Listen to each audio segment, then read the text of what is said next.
Hello दोस्तों, जय माता दी। कैसे हैं आप सब? उम्मीद करती हूँ आप सब अच्छे होंगे और स्वस्थ होंगे। फ्रेंड्स, आज इस वीडियो में हम आपके साथ शेयर करने वाले हैं अक्षय तृतीया की कथा और महत्व।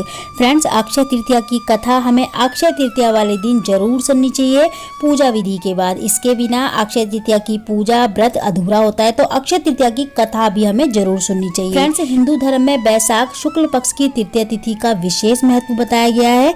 इस दिन देश भर में अक्षय तृतीया का महापर्व मनाया जाता है। पौराणिक ग्रंथों के अनुसार इस दिन किए गए शुभ एवं धार्मिक कार्यों के अक्षय फल मिलते हैं। अक्षय फल का मतलब होता है जो कभी समाप्त नहीं होते, हमेशा हमारे साथ रहते हैं, पीढ़ी दर पीढ़ी उसका सुख भोगती है। तो अक्षय तृतीया वाले दिन हमें दान पुण्य भी जरूर करना चाहिए। अक्षय तृतीया के अलावा इस तिथि में विष्णु जी के 6वें अवतार भगवान परशुराम जी का भी जन्म हुआ था।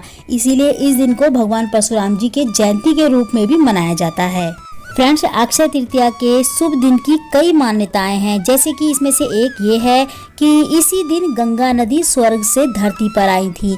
साथ ही अक्षय तृतीया को अन्न एवं रसोई की देवी माँ अन्नपूर्णा का भी जन्म हुआ था। इसी दिन अक्षय तृतीया के दिन ही अन्नपूर्णा माँ का जन्म हुआ था। हिंदू धर्म में इस दिन के कई महत्व बताए गए हैं। तो फ्रेंड्स, अब हम आगे सुनेंगे अक्षय तृतीया की कथा। फ्रेंड्स, अक्षय तृतीया की कथा सुनने से पहले हमें अपने सीधे हाथ पे चने की दाल के कुछ दाने रखने हैं। उसके बाद हमें एक बरजल से भरा हुआ पात्र रखना है अपने पास, उसमें भी हमें चने की दाल के कुछ दाने डालने हैं। अब हमें सुननी है अक्षय तृतीया की कथा। फ्रेंड्स, धर्मदास नाम का एक वेश्या था। धर्मदास की आर्थिक स्थिति अच्छी नहीं थी। वह हमेशा परिवार के भरण पोषण के लिए परेशान रहता था। आर्थिक स्थिति ठीक ना होते हुए भी वह स्वभाव से बहुत ही धार्मिक एवं दान करने वाला व्यक्ति था। एक बार धर्मराज ने किसी कथा के दौरान अक्षय तृतीया के दिन किए जाने वाले दान का महत्व सुना। कथा का महत्व सुनने के बाद वह हर साल अक्षय तृतीया को सुबह गंगा नदी में स्नान कर सभी देवी देवताओं की विधि पूर्वक पूजा करके अपने असमर्थ अनुसार जल से भरा घड़ा, जौ, अनाज, घी जैसी कई वस्तुओं का भगवान और ब्राह्मणों को अर्पित करता था।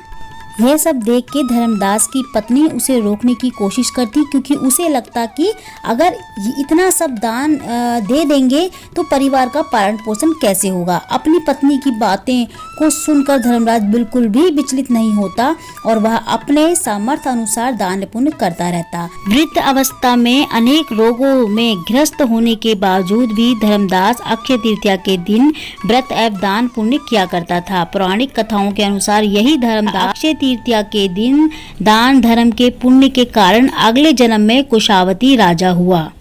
कुशावती राजा, फ्रेंड्स, कुशावती राजा के यहाँ कभी भी सोने चांदी की कमी नहीं रही। सोने चांदी से भंडार भरे रहते थे उसके। धर्मदास अपने अगले जन्म में भी दान पुण्य करने वाला धार्मिक स्वभाव का था। कहा जाता है कि उनके महायज्ञ के आयोजन में त्रिदेव वेश बदलकर शामिल हुआ करते थे।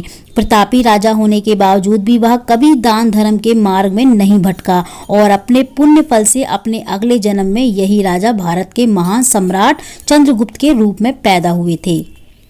अक्षय तृतीया पर दान पुण्य से खुश होकर भगवान ने धर्मदास पर कृपा की। वैसे ही जो कोई भी अक्षय तृतीया के दिन शुभ मुहूर्त पर दान पुण्य व व्रत कथा सुनता है पढ़ता है, उसे भी अक्षय पुण्य की प्राप्ति होती है।